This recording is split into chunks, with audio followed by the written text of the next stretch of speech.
Assalamualaikum warahmatullahi wabarakatuh.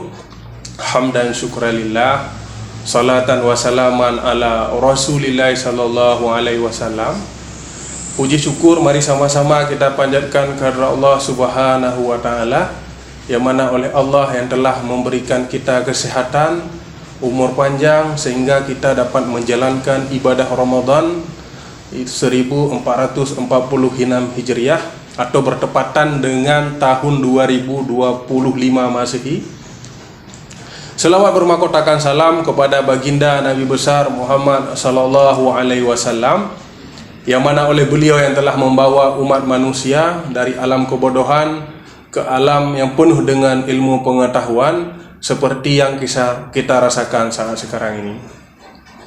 Sahabat inspirasi mahakarya semua, kita patut berbangga dan bersyukur hari ini Allah telah memberikan kita kesehatan sehingga kita mampu menjalankan ibadah Ramadan, yang mana masih banyak saudara-saudara kita yang terkadang saat ini dalam keadaan sakit dan tidak mampu menjalankan ibadah puasa Ramadan, dan sebagian di antara saudara-saudara kita yang telah Allah panggil mendahului kita sehingga pada hari ini mereka tidak menjalankan lagi Ramadan, dan kita mendoakan mudah-mudahan Allah jadikan sebagai bagian daripada kuburnya sebagai salah satu daripada taman surga.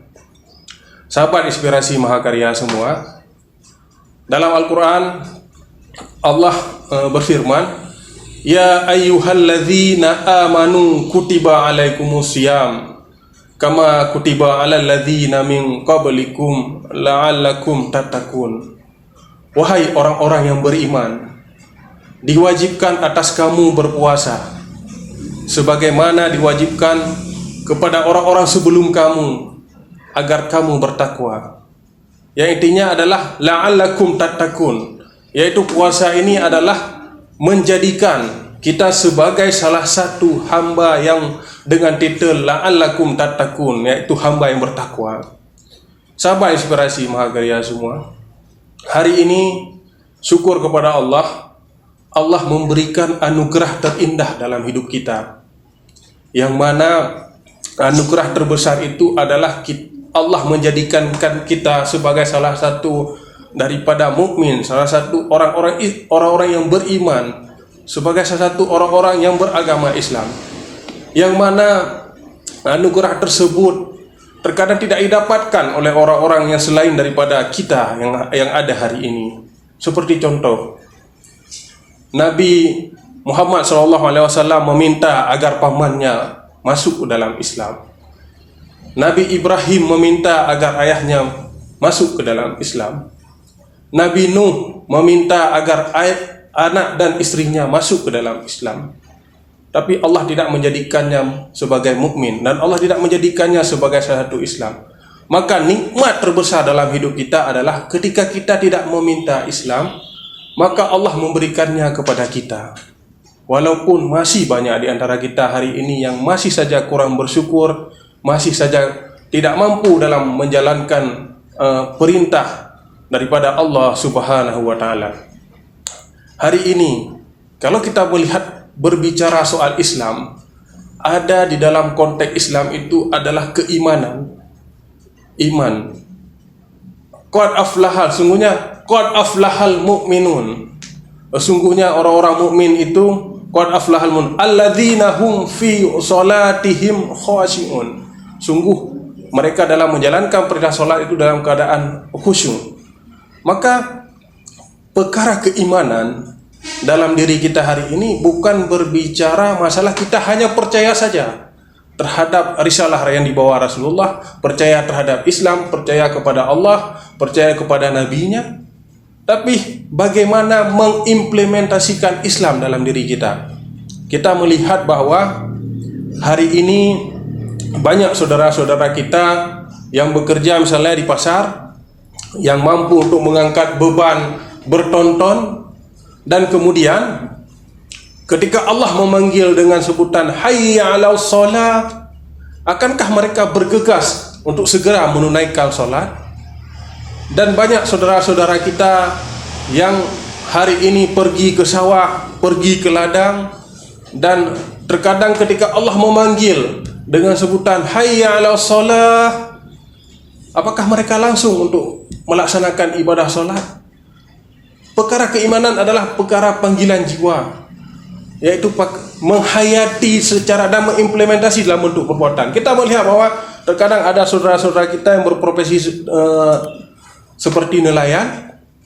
Jadi ketika Allah mengambil dengan sebutan as-salatu khairum minan naum, lalu ketika hempasan gelombang mereka sanggup mereka lewati, tapi ketika terkena air wudhu mereka langsung menggigil dengan kedinginan. Jadi perkara keimanan itu adalah bukan perkara yang memang gampang, tapi perkara keimanan itu harus terpatri dalam hati, harus terimplementasi untuk melaksanakan dengan keinginan dan dengan penuh rasa syukur terhadap karunia yang telah Allah berikan kepada kita. Hari ini kita beragama Islam, kita menjalankan ibadah hasil kerja daripada Rasulullah SAW, hasil daripada perjuangan Rasulullah SAW, dan beliau berdakwah dari satu tempat ke tempat yang lain. Bahkan dalam satu riwayat kita melihat bahwa membacakan Rasulullah ketika berjuang bersama sahabat Zaid bin Sabit di Bukit Taif. Ketika Rasulullah menyampaikan risalah Islam, maka beliau dapatkan mereka dilempari batu, mereka dilempari cacian, mereka dilempari bakian. Tapi di saat itu dua malaikat di Bukit Taif berkata, "Mudia ilaika ila sabab." Angkatkan tanganmu Muhammad. Angkatkan tanganmu Muhammad. Karena saking murkanya kedua malaikat yang kepada warga Taif yang telah menyakiti hati Rasulullah SAW. Dalam keadaan tersebut, dalam keadaan terjepit, Rasulullah SAW menyampaikan, mohon jangan lakukan itu. Fa innahum qaumun la ya'lamun. Sesungguhnya mereka itu tidak tahu maksud dan tujuanku. Dalam keadaan darah yang mengucur, keringat Zaid bin Sabit menjadi benteng, Rasulullah SAW berdoa dalam keadaan yang terdesak. Rasulullah berdoa, "Ya Rabb, iza man takiruni, amba'in lam yu'timuni, au qaribi yu'tihi, ana radin ya Rabb." Ya Allah, ya Tuhanku, setelah dari sini saya dihina, saya dicaci maki, dan saya dilempari batu, lantas kemana lagi Engkau akan membawa saya ya Allah? Ataukah ke tempat yang dekat, ataukah ke tempat yang jauh dan saya akan disakiti lagi? Ana radin ya Rabb, saya ridha ya Rabb, ma lam tahtawa alayya, sepanjang Engkau yang tidak murka kepada saya. Itulah bagaimana perjuangan Rasulullah SAW, sehingga Islam pada hari ini bisa kita rasakan, bisa kita nikmati kedamaian daripada Islam itu sendiri.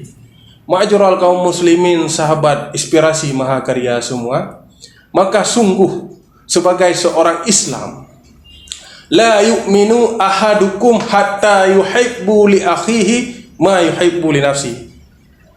Tidak beriman salah satu di antara kamu kecuali dia mencintai saudaranya sebagaimana dia mencintai dirinya sendiri.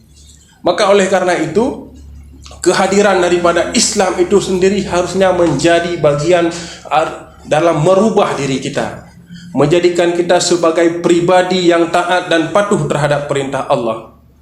Dan di saat itu pula, ketika bagi siapapun yang masuk dalam Islam, dan kita melihat bahwa hari ini berbondong-bondong orang masuk Islam, di dalam Islam tersebut sungguh sangat indah. Sebelum seseorang itu masuk ke dalam Islam, ada 3 kaedah yang harus dilalui. Yang pertama adalah la ikraha fid din. Yang pertama, tidak boleh kita memaksakan seseorang itu untuk masuk dalam Islam, karena Islam itu adalah panggilan hati. Islam itu adalah hidayah.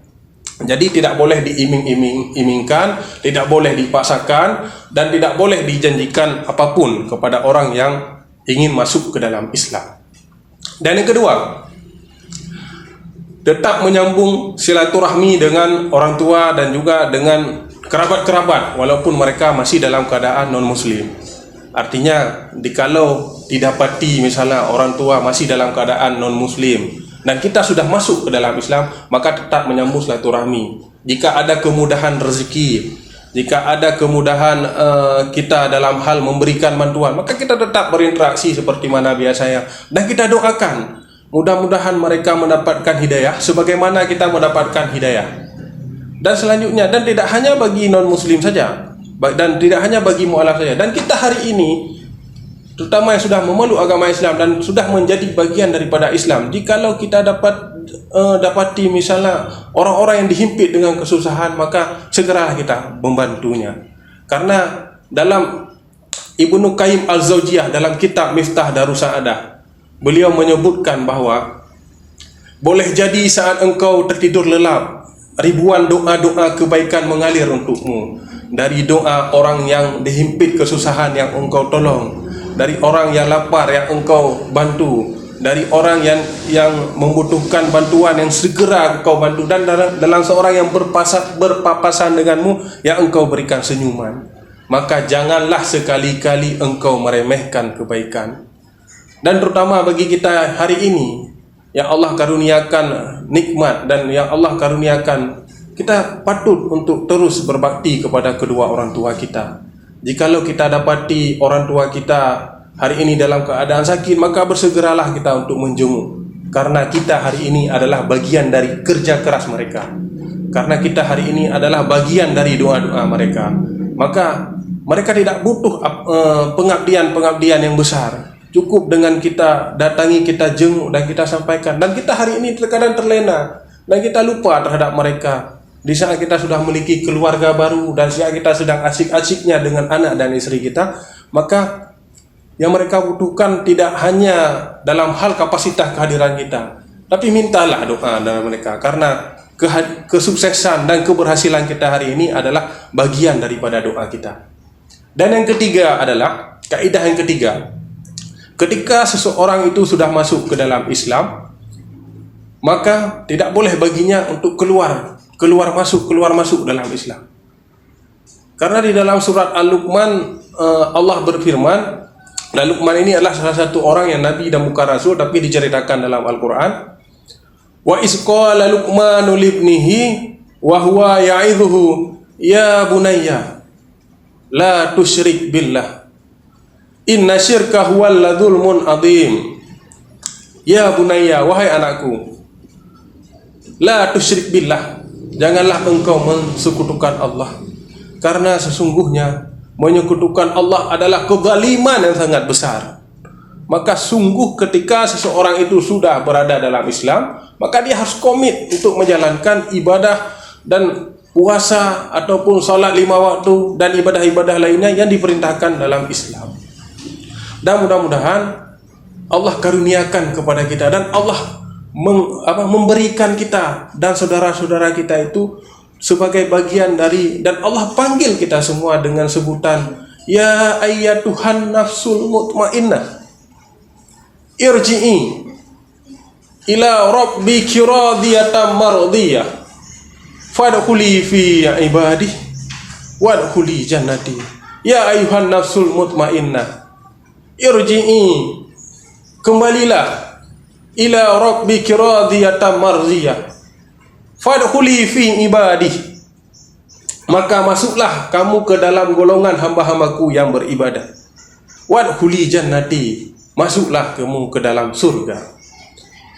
Dan kita berdoa semoga di setiap kesempatan yang Allah berikan kepada kita, dalam setiap doa kita, yang diinginkan oleh seorang mukmin adalah Allahumma ja'al akhir kalamina inda intihali ajalina minad dunya qaula la ilaha illallah.